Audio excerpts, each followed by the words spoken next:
আমাদের নবী সাল্লাল্লাহু আলাইহি ওয়াসাল্লাম তার মেয়ে ফাতিমা রাদিয়াল্লাহু আনহাকে বলছেন, হে ফাতিমা, হে আমার কলিজার টুকরা মেয়ে, হে আমার কলিজার টুকরা মেয়ে, তুমি শোনো, পৃথিবীতে আমার কাছে যা চাওয়ার তুমি চেয়ে নাও, পরকালে আমি তোমার কোনো হেল্প করতে পারছি না।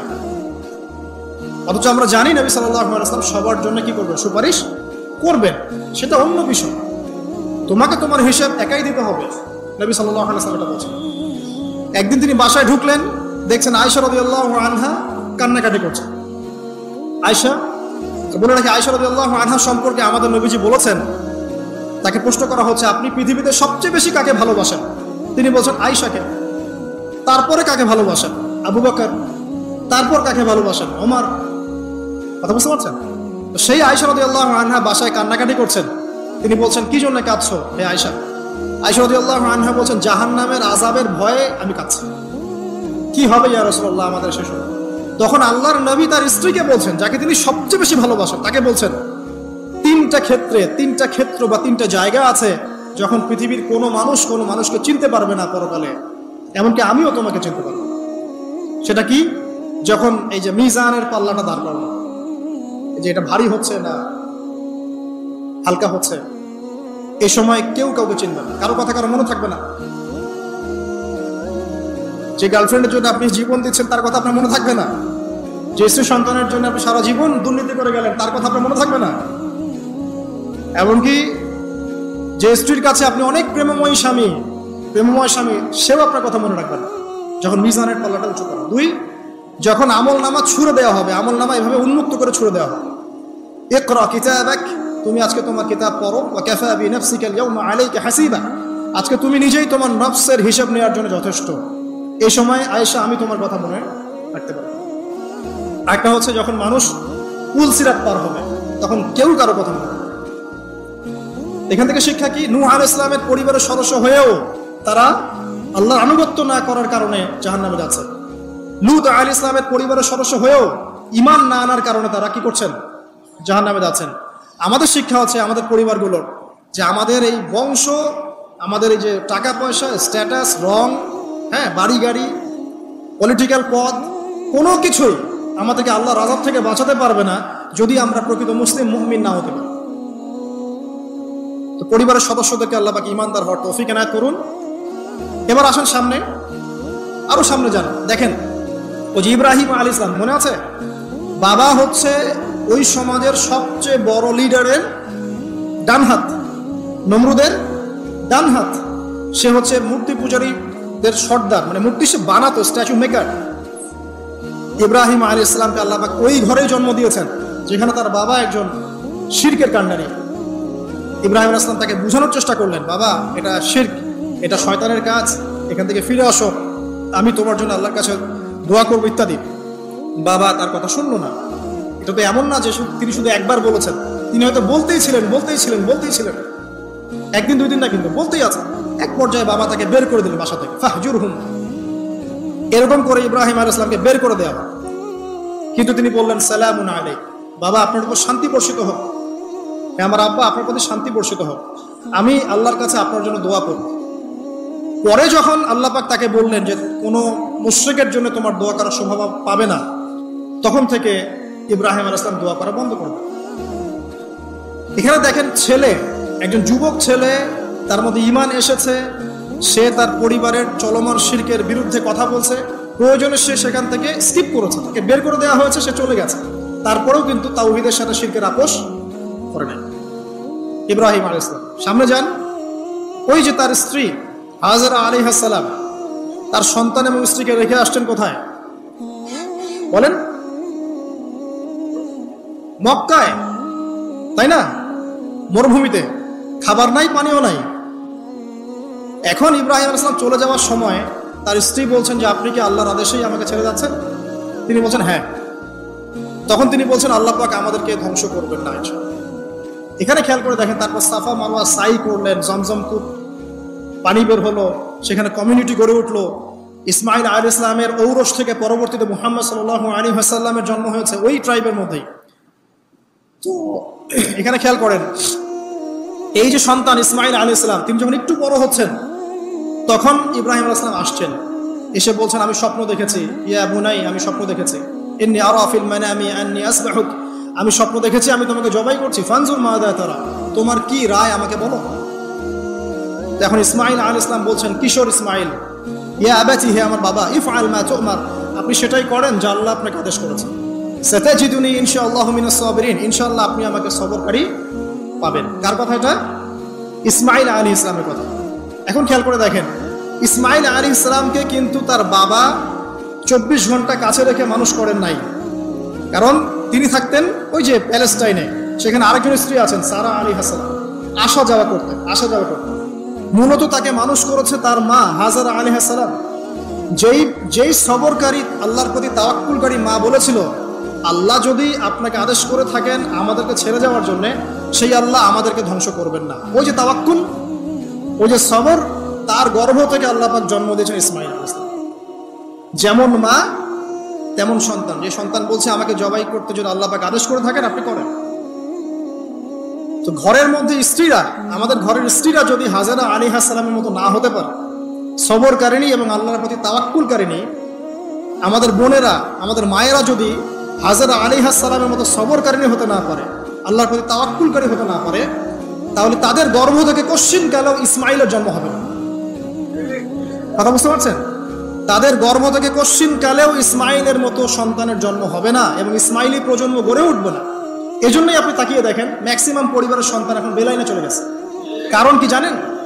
মায়ের সমস্যা আছে। শুধু বাপেই সমস্যা থাকে না, মায়েও সমস্যা থাকে।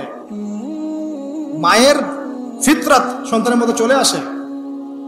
তো নারীরা যদি আল্লাহর আনুগত্যশীলা না হয়, মুমিনা মুসলিমা, 5 ওয়াক্ত নামাজ পড়া, লজ্জাস্থানের হেফাজত করা, খাস পর্দা করা, হ্যাঁ, স্বামীর আনুগত্যকারী, প্রেমময়ী, তারা যদি না হতে পারে, সবরকারিণী, তাওয়াক্কুলকারিণী, তাহলে ওই মায়েদের গর্ভ থেকে আপনি ইসমাঈলের মতো সন্তান কিন্তু পাবেন না। ইল্লা মাশাআল্লাহ, ইল্লা মাশাআল্লাহ। আরো সামনে যান, দেখেন নবী মুসা আলাইহিস সালাম একজন ব্যক্তিকে একটা ঘুষি দিয়েছেন, সেই ব্যক্তি ওইখানে স্পট ডেড। আর ফেরাউনের লোকজন তাকে ধাওয়া করছে। মুসা আলাইহিস সালাম মিশর থেকে চলে গেলেন মাদিয়ান নামক জায়গায়। মাদিয়ানে আরেকজন নবী আছেন, তার নাম হচ্ছে শুআয়ব আলাইহিস সালাম। সেখানে গিয়ে তিনি গাছের নিচে বসে আছেন। দেখলেন দুজন মেয়ে দূরে দাঁড়িয়ে আছে, পানি নেয়ার মতো চান্স পাচ্ছে না। ওই কওমের লোকজনের শক্তি বেশি, তো তিনি একটু শক্তিশালী ছিলেন, মুসা আলাইহিস সালাম। তিনি গেলেন, গিয়ে শক্তি খাটিয়ে ওদেরকে পানির ব্যবস্থা করে দিলেন। দিয়ে আবার সেই গাছের এখানে এসে বসলেন, বসে আল্লাহর কাছে দোয়া করছেন, রব্বি, হে আমার রব, লিমা আনজালতা ইলাইয়া মিন খাইরিন ফাকির। এখানে কিন্তু তার কোনো গৃহ নাই, থাকার জায়গা নেই, খাবার কিছু নাই, কোনো পরিচিত কেউ নাই, একদম নিঃস্ব শূন্য হাতে হাত উঁচু করে আল্লাহর কাছে বলছেন, রব্বি ইন্নী লিমা আনজালতা ইলাইয়া মিন খাইরিন ফাকির। হে আল্লাহ, আপনি আমার উপর যে অনুগ্রহটা বর্ষণ করবেন, আমি এর জন্য ভিখারি হয়ে বসে আছি। এবার আল্লাহ পাক ওই একটা মেয়েকে পাঠালেন। ওই মেয়েটা আসলো লাজুক ভঙ্গিতে, লজ্জাশীলতা, চোখ নিচু করতে। এই যে এখনকার এই যে ব্লাউজ ছাড়া শাড়ি পরা জেনারেশন না, এরা চক্ষু নিচু করে আসলেন। এই হাঁটাটাকে আল্লাহ পাক প্রশংসা করেছেন। সে লজ্জাশীলতার সাথে হেঁটে আসলো, এসে মুসা আলাইহিস সালামের সামনে দাঁড়িয়ে চক্ষু নিচু করে বলল যে আমার বাবা আপনাকে ডাকছেন, আমার বাবা আপনাকে ডাকছেন।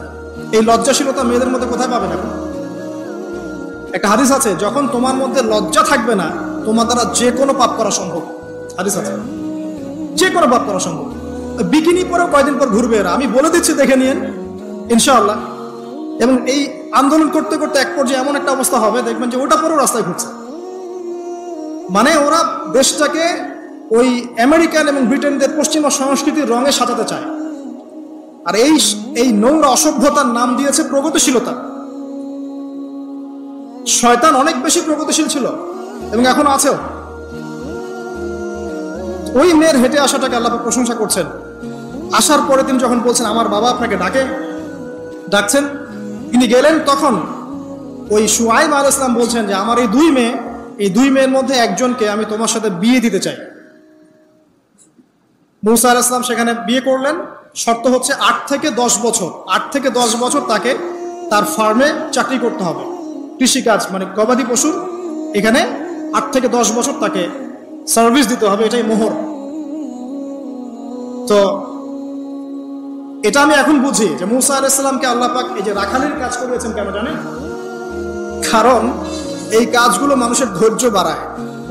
মুসা আলাইহিস সালামকে পরে আল্লাহ পাক বড় একটা দায়িত্ব দিবেন, এই কারণে তাকে ট্রেনিং দিচ্ছেন এখানে। তাকে আরো বড় একটা জাতিকে সামলাতে হবে যারা আরো অনেক বেশি উদ্ধত, অনেক বেশি গবাদি পশুর মতো। তারা কারা? ওই যে বনু ইসরাইল। চোখের সামনে দেখলো আল্লাহ পাক ফিরআউনকে ডুবিয়ে দিলেন, তারপর 40 দিনের মধ্যে আবার শিরক করা শুরু করে দিলেন। আমাদের নবী মুহাম্মদ সাল্লাল্লাহু আলাইহি ওয়াসাল্লামকে একজন কষ্ট দিয়েছে, তো কষ্টটা এত ডাইরেক্ট দিয়েছে, এসে বলেছে আপনি ইনসাফ করেন, হে মুহাম্মদ সাল্লাল্লাহু আলাইহি ওয়াসাল্লাম, আপনি ইনসাফ করেন, আপনি ইনসাফ করছেন না। তো সাহাবীদের চোখ মুখ লাল হয়ে গেল যে এত বড় কথা নবীকে বলে। তখন নবী সাল্লাল্লাহু আলাইহি ওয়াসাল্লাম বলছেন, দাঁড়াও, আমার ভাই মূসাকে তার কওম আরো অনেক বেশি কষ্ট দিয়েছে। মানে মূসা আলাইহিস সালামের কষ্টের কথা চিন্তা করে আমাদের নবী সান্ত্বনা নিচ্ছেন, এটা তো কিছুই না। মূসা আলাইহিস সালামকে তার কওম আরো অনেক বেশি কষ্ট দিয়েছে। এই কওমকে সঠিক পথে চালানোর জন্য আল্লাহ পাক 8 বছর তাকে রাখালি করিয়েছেন। আপনারা জানেন কিনা জানি না যে বেশিরভাগ নবী কিন্তু কৃষিকাজ করেছে, জানেন? তো যারা কৃষিকাজ করছেন আপনারা এখানে নিজেকে হীনমন্যতায় ভোগার, ছোট মনে করার কোনো সুযোগ নাই। আপনি একটা নোবেল প্রফেশনের মধ্যে আছেন, খাঁটি প্রফেশনের মধ্যে আছেন, ঠিক আছে? তো দেখেন, এবার মূসা আলাইহিস সালাম একজন ভালো গার্ডিয়ান পেলেন, তার নাম শুআয়ব আলাইহিস সালাম। সেখানে বাড়ি পেলেন, সেখানকার জামাই, তিনি চাকরি করছেন, মানে তার সবকিছুই অনুকূলে। ওই যে দোয়া কিন্তু কবুল হয়ে গেল। সতী পুত পবিত্র একটা মেয়ে আল্লাহ পাক তাকে দিয়ে দিলেন। কারণ মূসা আলাইহিস সালাম ছিলেন অনেস্ট, মূসা আলাইহিস সালাম ছিলেন একটা সৎ ব্যক্তি, অনেস্ট, যিনি কখনো অশ্লীল কোনো পথে পা বাড়ান নাই। ঠিক তেমন একজন মেয়েকে আল্লাহ পাক তার জীবন সঙ্গিনী করে দিলেন। তাই আমাদের শিক্ষা হচ্ছে, আমরা যদি নিজেদেরকে পবিত্র রাখতে পারি, তোমাদেরকে বলছে, ইনশাআল্লাহ তুমি তোমার জীবনে পুত পবিত্র নেককার স্ত্রী পাবে। কিন্তু তোমরা যদি এখনকার এইসব প্রলোভনে পড়ে জেনা, মদ, পর্ন, হাবিজাবি সবকিছুর মধ্যে ঢুকে যাও, মাদক ইত্যাদির মধ্যে, পুত পবিত্র নারী আসবে না। দেখবা যে এমন নারী তোমার জীবনে আসছে যে নিজেও পবিত্র না। কিফাউন কিরাম, আল্লাহ পাক ব্যালেন্স করেন সবসময়, ইল্লা মাশাআল্লাহ। শুধু তাই নয়, শুআয়ব আলাইহিস সালামের মতো একজন গার্ডিয়ান তিনি পেলেন, যিনি তাকে দ্বীনের পথে হেল্প করলেন। পরবর্তীতে মূসা আলাইহিস সালাম নবী হলেন। এখান থেকে একটা প্রমাণ আছে, দলিল, সেটা হলো বাড়ির গার্ডিয়ান যদি দিনদার হয়, শুআয়ব আলাইহিস সালামের মতো সাপোর্টিং হয়, পরিবারবর্গকে দ্বীনের জন্য সাপোর্ট করছে, সেই পরিবারের মধ্যে শান্তি আসবে ইনশাআল্লাহ। এবং সেই পরিবারের যুবকরা সৌভাগ্যবান, যুবতীরাও সৌভাগ্যবান, সেই পরিবারের সন্তান সন্ততিরা সৌভাগ্যবান। তাই পরিবারের গার্ডিয়ান যারা আছেন, আজকে খুব শুনছেন, আপনারা সাপোর্টিভ হন, পরিবারকে দ্বীনের ক্ষেত্রে সাপোর্ট দেন, একটা ভালো প্যারেন্টিং করেন, মানে সন্তানদেরকে সুন্দর প্যারেন্টিংস এর মধ্যে নিয়ে আসেন। আসুন সামনে যাই, এবার একটু কনক্লুশনের দিকে যাচ্ছে, আসেন। তো কোরআনের পরতে পরতে এরকম দলিল আছে। আরো দেখবেন, ইয়াকুব আলাইহিস সালাম মৃত্যুবরণ করছেন, সন্তানদেরকে ডেকে বলছেন যে আমার পরে তোমরা কার ইবাদত করবে। মানে তিনি কনসিয়াস যে আমার পরে বাচ্চা কাচ্চারা আবার যেন বিভ্রান্ত হয়ে না যায়, তোমরা কার ইবাদত করবে, ডেকে বলছেন। আর আমরা ওই সময় ডেকে বলতাম যে আমার ব্যাংকেরে 10 কোটি টাকা আছে, 1 কোটি ওকে দিস, আর 1 কোটি ওকে দিস, হ্যাঁ আমার জমি জমা এগুলা আছে, ওকে এটা দিস, ওকে এটা দিস।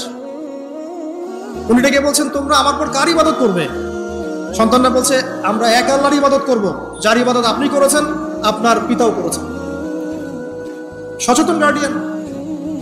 সামনে যান, আপনি দেখবেন ইউসুফ আলাইহিস সালাম, যিনি যে জেলখানায় বন্দী হলেন, পরে মিশরের খাদ্যমন্ত্রীর দায়িত্ব পেলেন, তার বাবা ইয়াকুব আলাইহিস সালাম কাঁদতে কাঁদতে চোখ অন্ধ হয়ে গেল।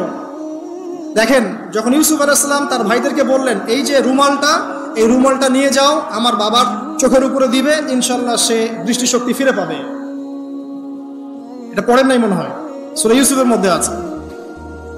এই রুমালটা যখন আমার বাবার চোখের উপর দিবে, তখন সে তার দৃষ্টিশক্তি ফিরে পাবে। তখন ওই রুমালটা যখন তারা বহন করে নিয়ে আসছেন, অন্ধ ইয়াকুব আলাইহিস সালাম তিনি বলছেন যে আমি দূর থেকেই ইউসুফের গন্ধ পাচ্ছি। সূরা ইউসুফ আর জুলাইখার প্রেম কাহিনী নয়। সূরা ইউসুফ হচ্ছে তার পিতা ইয়াকুব আলাইহিস সালাম এবং এই যে তার ছেলে ইউসুফ আলাইহিস সালাম, তাদের মধ্যে ভালোবাসার কাহিনী। এটা ভালো করে পড়েন, ভালো করে বুঝবেন। এখানে পিতার সন্তানের ভালোবাসাকে বোঝানো হয়েছে। এত ভালোবাসেন তিনি সন্তানকে। এখান থেকে শিক্ষা কি? শিক্ষা হচ্ছে পিতাদেরকে, সন্তানদেরকে ভালোবাসতে হবে, আদর করতে হবে, কাছে ডেকে বোঝাতে হবে। সবসময় শাসনের লাঠি ঘোরানো যাবে না। সন্তান যদি হোঁচট খায় তার হাতটা ধরতে হবে, ধরে বলবে বাবা কি হয়েছে, আমি তো তোমার সাথে আছি। মা কি হয়েছে, হতাশ কেন হচ্ছে, আমি তোমার সাথে আছি। একটা রেজাল্ট খারাপ হচ্ছে তো কি হয়েছে, আমি তোমার সাথে আছি। বাবা নামাজ পড়ো, বাবা কোরআন তেলাওয়াত করো, আল্লাহকে ডাকো, আল্লাহ তোমার সাথে আছে। তোকে কনফিডেন্স দিতে হবে। যখন পিছন থেকে সন্তানরা কনফিডেন্স পাবে, এই সন্তানরা বড় হয়ে আত্মবিশ্বাসী হবে। আর পিছন থেকে যখন আপনি তাকে সবসময় শাসন করতে থাকবেন, জুলুম করতে থাকবেন, এ বড় হয়ে আপনাকে বৃদ্ধাশ্রমে পাঠাবে না তো কোথায় পাঠাবে? সন্তানকে ভালোবাসতে হবে। এটা বলে রাখি, এখানে দেশে আবার 30টা বৃদ্ধাশ্রমও আছে। ইসলামে বৃদ্ধাশ্রমের কোনো জায়গা নাই। আর এখন আমি চলমান একটা পত্রিকা রিপোর্ট দেখলাম গুগলে, নাম করা পত্রিকা, নাম বলছি না। তারা বলছে এখন বৃদ্ধাশ্রম সময়ের দাবি, বৃদ্ধাশ্রম এখন সময়ের দাবি, নাউজুবিল্লাহ।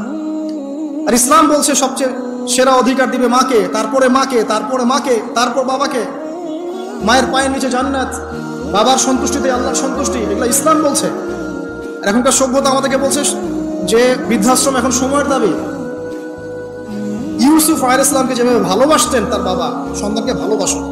আমাদের নবী মুহাম্মদ সাল্লাল্লাহু আলাইহি সাল্লাম মানুষকে যত ভালোবাসতেন, এর কারণ কি জানেন? ছোটবেলা থেকেই তাকে খুব ভালোবাসা দিয়ে মানুষ করা হয়েছে। তার মা তাকে ভালোবাসতেন, তার দুধ মা তাকে ভালোবাসতেন, তার দাদা আব্দুল মুত্তালিব তাকে সাথে করে নিয়ে ঘুরতেন, কাবার সামনে বসাতেন, বসিয়ে বলতেন তার নাম হচ্ছে মুহাম্মদ, প্রশংসিত। এই নামটা তখন আরবে কেউ রাখতো না। আমার এই নাতি, আমার এই ছেলের ছেলে ইনশাআল্লাহ এ বড় হয়ে নেতা হবে, এই কথা বলতেন, তাকে আত্মবিশ্বাস দিতেন। এমনকি তার দাদার ইন্তেকালের পর তার চাচা আবু তালেব মুসলিম না হয়েও সুদীর্ঘ সময় পর্যন্ত ভাতিজাকে সাপোর্ট দিয়েছেন। এই সাপোর্ট দেয়, কনফিডেন্স, এগুলো খুব ইম্পর্টেন্ট।